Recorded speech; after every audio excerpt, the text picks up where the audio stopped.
हर हर महादेव, देवों के देव महादेव के चरण में प्रणाम करता हूँ। दुर्गा माँ के चरण में प्रणाम करता हूँ। सरस्वती माँ के चरण में प्रणाम करता हूँ। गणेश भगवान के चरण में प्रणाम करता हूँ। गुरु भाई गुरु बहनों के चरणों में प्रणाम करता हूँ। गुरु भाई गुरु बहन, कहानी बहुत सुंदर और अच्छा है। कहानी को कृपया ध्यान पूर्वक और अंत तक सुनिएगा। पूरा कहानी सुनने से आपको कहानी के बारे में जो रहस्य रहता है इसका जानकारी होता है, और अधूरा कहानी सुनने से आपको आधा ही सीखने को मिलता है। कहानी है एक सगे बहन और भाई की, जो गरीबी से उभरता हुआ और बहन कैसे भाई के साथ कितना बुरा बर्ताव करता है, जिसके बारे में आपको इस कहानी में जानकारी मिलेगा। कहानी बहुत ही ज्ञानवर्धक है। एक गांव में एक दुखिया बेचारी रहती थी। उसका एक लड़का एक लड़की थी। उसका पिताजी गुजर गए थे। माँ थी, उसका सेवा टहल करल पार नहीं लगते थे। वो बेचारी कहो भीख मांगती थी और दोनों बाल बच्चे को खियाती थी। कुछ दिन उसी तरह बीतते गया। सोचा कि अब भीख मांगने से भीख नहीं पूरा मिलता है, तो चलते हैं कन्हों काम खोजने के लिए। वो किधरों गए काम खोजने के लिए, तो एक घर में एक था औरत जो काम दिया। बोला कि ठीक है हम काम देते हैं, लेकिन जो भी बच्चा खूचा रहेगा उसे तुमको ले जाना पड़ेगा। कहा कि ठीक है, जो भी काम मिल जाएगा, कम से कम 2 टाइम के भोजन तो अच्छा तरह मिल जाएगा ना। और उसको ही काम करके लाने लगे, और अपने बेटी को और बेटे को बेचारे आधा पेट खा के दोनों के बाल बच्चे को अच्छा तरह पोसते पालता था। ये सब गरीबी देख के उसके लड़का लड़की भी बहुत ही दयालु और अच्छा स्वभाव के लड़के बाल बच्चे थे। कुछ दिन बीतते गया। उसका जो बच्ची थी वो सियानी हो गई, 16 वर्ष की हो गई। बहुत ही खूबसूरत थी, बहुत ही उसका सुंदरता था। एक दिन वो काम पर से उसकी माँ आ रही थी, तो देख रहा है कि रास्ते में एक शिव चर्चा हो रहा है। वहाँ वो बैठ के थोड़ा कि चलो रोज तो घर चल ही जाते हैं, थोड़ा कहानी सुन लेते हैं। वहाँ गुरु भाई गुरु बहन शिव गुरु के बारे में अनेक चीज बता रहे थे कि इस भगवान हैं जो तीनों लोक के मालिक हैं। इनको जो भी सच्चे दिल से मानता है उन्हें सब मनोकामना पूर्ण होते हैं। ये भी कहा कि चले हम तो शिव चर्चा नहीं करा सकते हैं, लेकिन सुबह उठ उठ के भोलेनाथ के नाम और ध्यान 1 मिनट जरूर लेते थे। उसी तरह दिन बीतते गया और सोची कि हे प्रभु भोलेनाथ, इतना कम से कम दया बरसाइए कि ये मेरे बच्ची है उसके कम से कम अच्छा परिवार में शादी हो जाए। हमारे पास तो इतना कुछ है नहीं कि हम उसको कुछ दे सकते हैं। भोलेनाथ के इसी तरह कृपा हुआ।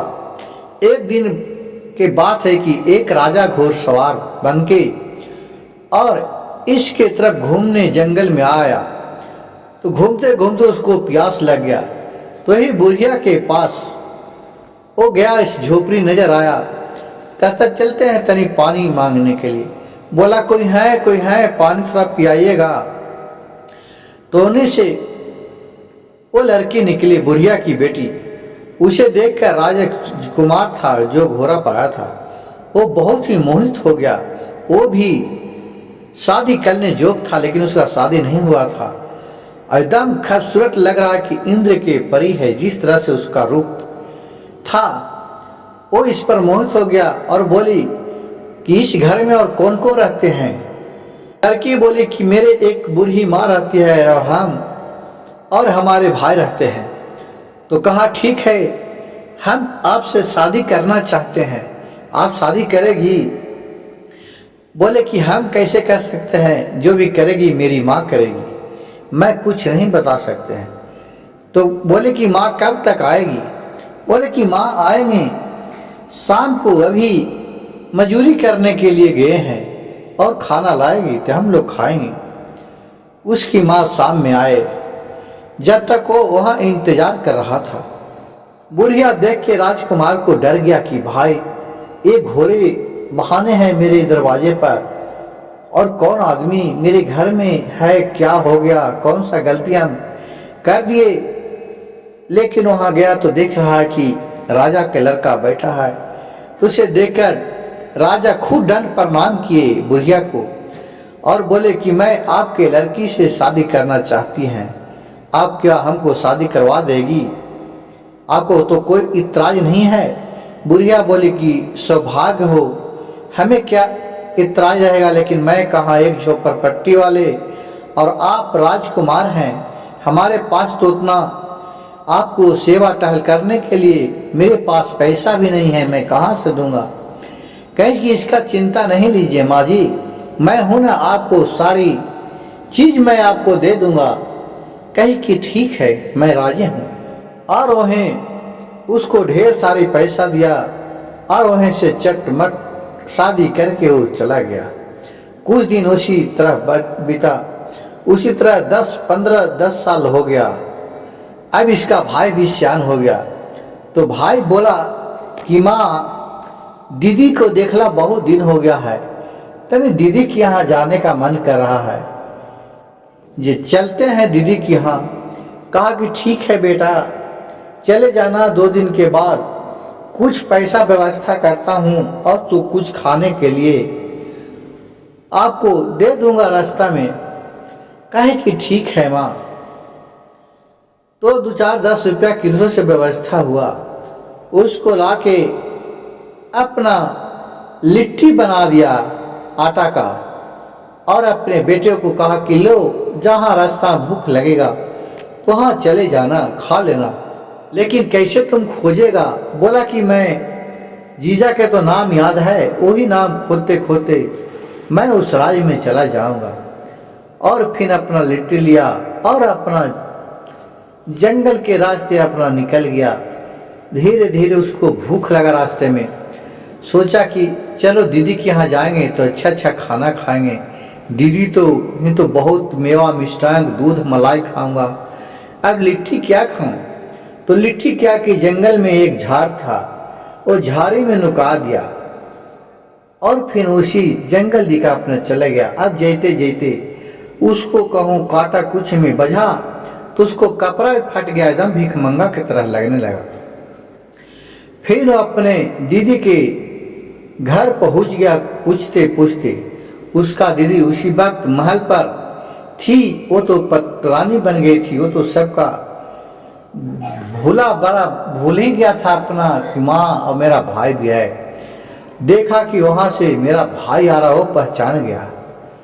वो नीचे आया धोख के और बोला भाई तुम यहाँ कैसे? कहा दीदी हमें मन किया तुमसे मिलने के लिए, तो मैं आपके पास मिलने के लिए चली आई हूँ।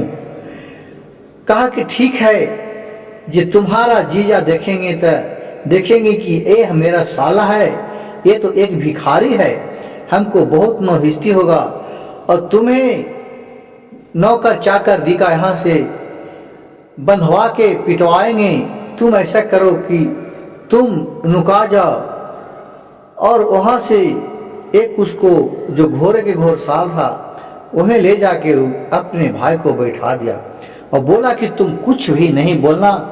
कहा दीदी हमें बहुत कष्ट के भूख लगा है। कहा कि रुको, भूख लगा है तो सांझ के खाना बनेगा तो हम देंगे। फिर शाम में खाना बना, अपने देख रहा है कि उसका जीजा आया, लेकिन जीजा उसका बहुत ही स्वभाव का अच्छा था। वो अपने परिवार के लिए बहुत परेशान रहते थे और इज्जत प्रतिष्ठा करते थे, लेकिन ये उसका बहन थी, वो बहुत ही घमंडी थी। वो सोची कि ऐसा नहीं, मेरे भाई गरीब है, मेरे पति इसको देखे तो कुछ संपत्ति दे दे, धन दौलत दे दे। वो बहन थी जो अपने भाई को संपत्ति नहीं देना चाहती थी, इसीलिए उसको अपने घोड़सवार में नुका दिया। फिर शाम हुआ तो देख रहा कि अब खाना आएगा तो खाएंगे, और इतना धमका दिया, डरा दिया कि अगर तू निकलेगा तो तुम्हारे जीजा जान मरवा देंगे, तुम निकलना नहीं यहाँ से, मैं तुम्हें खाने के लिए भेज दूंगा। कहे कि ठीक है। आशा पासा देख रहा है, जब 9 रात बजा तो देख रहा है कि उधर से मार लेके आया उसका बहन। अब बोला कि लो पी लो, आज खाना नहीं बचा है। और उस मार में जो चावल का मार होता है उसमें पिल्लू कीड़ा पड़ा हुआ था।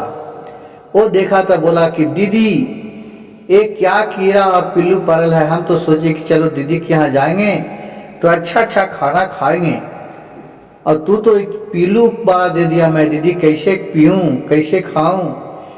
कहा कि तुमको थोड़ी कह रहा हूँ कि पिल्लू खा जाओ, तुम पिल्लू को कीड़ा के निकाल के पी जाओ और तुम सवेरे भाग जाना से, नहीं तो तुम्हें जीजा जान मार देंगे।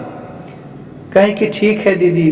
बेचारा क्या किया, किसी तरह जान बचाने के लिए पिल्लू निकाल के अपना मार पी लिया, और 4 बजे भोरे में उसको बाहर उठ के अब भगा दिया। अब वहाँ से वो बेचारा अपना जान बचा के चला आया। वही फिर जंगल में पहुंचा जहाँ लिट्टी रखा था। उसको तो भूखल बर्दाश्त नहीं हो रहा था, सोचा कि अब चलो वही लिट्टी खा लेता हूँ, नहीं तो मेरा जान नहीं बचेगा। जब वहाँ लिट्टी खोजने गया तो देख रहा है कि लिट्टी जब खा रहा है तो लिट्टी भोलेनाथ के कृपा से वो लिट्टी सोना बन गया था। और वहाँ देख रहा कि सेव नहीं था तो सेव के पेड़ हो गया, वो सेव भी तोड़ा। तो जो सेव वो खाया, अपने खा के सेव को अपने आत्मा को संतुष्ट किया, और 2-4 सेव तोड़ के भी रख लिया। बोला कि चलो इसके ले चलता हूँ माँ के लिए, और लिट्टी तो टूट ही न रहा है, इसको भी ले चलता हूँ माँ के लिए। और वहाँ से दोनों अपना झोला में रखा, अपने घर चले आया।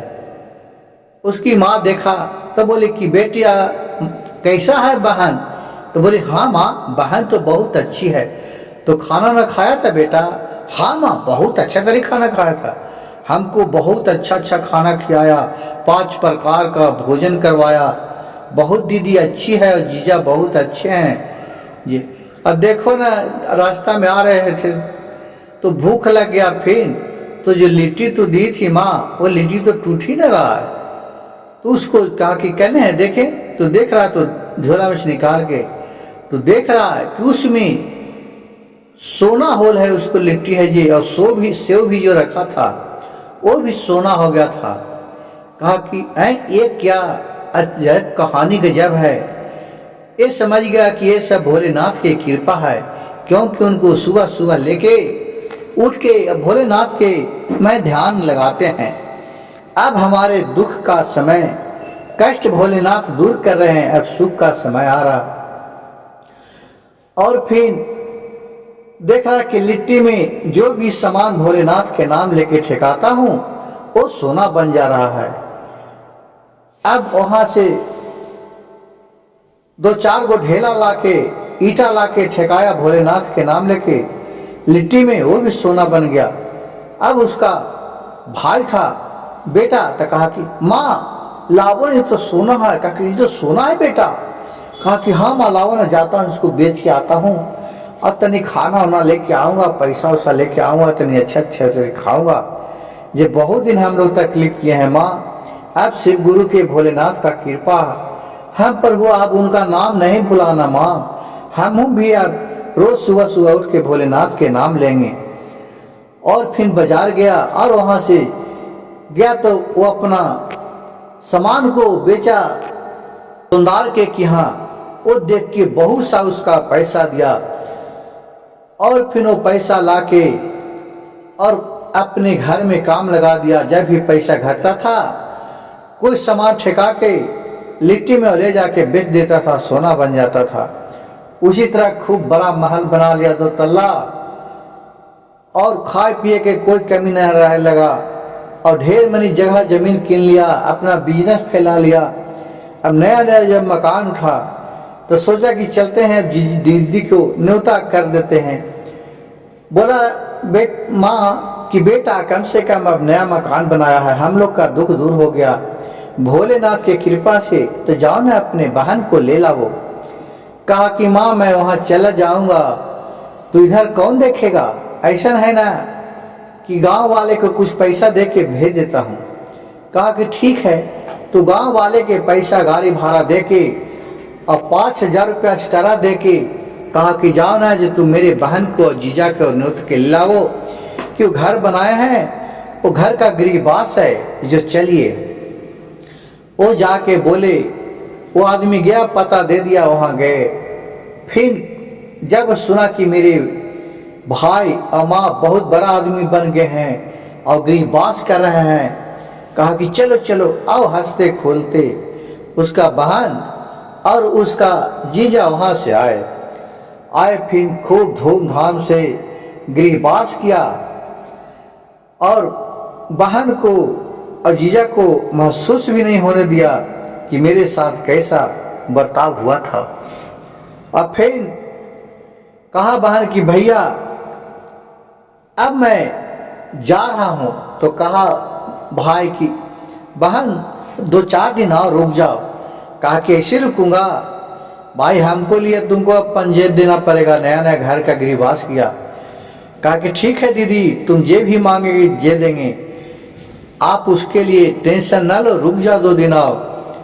वो फिर गया सोमदार की यहाँ, और कोई तो चांदी का पंजेब बनाता है गुरु भाई गुरु बहन, लेकिन इस सोना के पंजेब के लिए ऑर्डर दिया।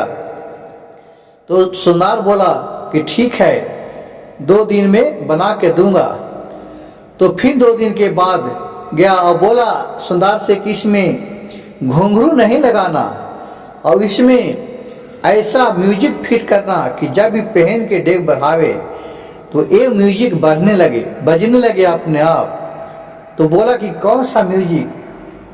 तो बोला कि यही म्यूजिक लगाना, बजता है बाजा।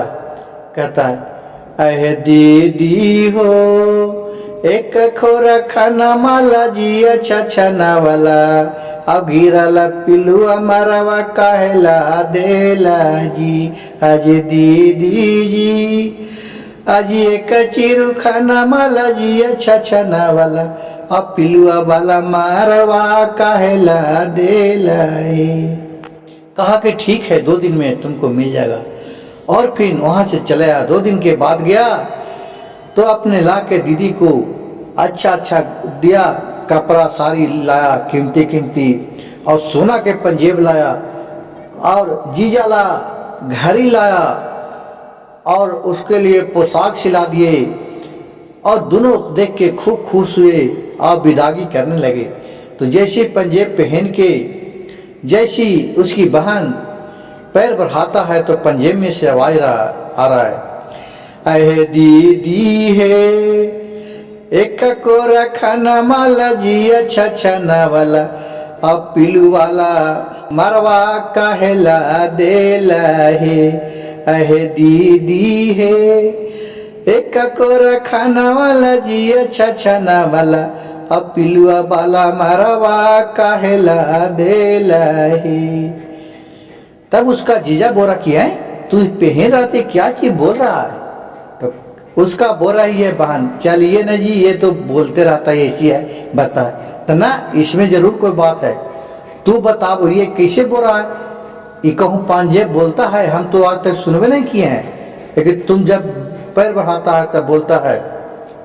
करा कि अहे दीदी है एक चिरू खाना माला जी अच्छा छना वाला आ गिरल मरवा में पिलुआ कहला देला है।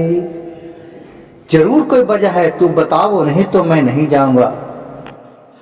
अहे दीदी है अजीजा तोरा देखत भाई बाहो जीजा तोरा देखत त जाना से मारे ही दे तो कह किया ये हमरो नाम जीजा दीदी के लिए रहा, जरूर कोई वजह है, तुमको बताओ। तो वो औरत नहीं बताया, लेकिन उसको राजकुमार के दिल में आ गया कि जरूर कुछ न कुछ करा। और जब अपने साला से जाकर पूछने लगा कि ऐसा क्यों बज रहा है, तो बोला कि नहीं जीजा ऐसे कुछ नहीं बात है। कहा कि नहीं बताइए। जीजा साला को बहुत राजा बोलने पर वो लड़का कुछ नहीं बताया और रोने लगा। फिर उसकी बहन ने बताई और सारी कहानी फिर ये भी बता दिया कि हाँ ये सब सच है। उसके माँ भी सुन के बोला कि इतना मेरी बेटी किया, लेकिन आज तक हमसे बेटा मेरा छिपैले रह गया। माँ बोली कि बेटा, जब तुम्हारी बहन तुम्हें खाने के लिए तरसाया, तुम्हें नहीं दिया, तो तुम क्यों नहीं बोला हमारे पास? तो बोला कि माँ, मैं अगर दीदी के बारे में शिकायत करते तो आपको कितना तकलीफ होता।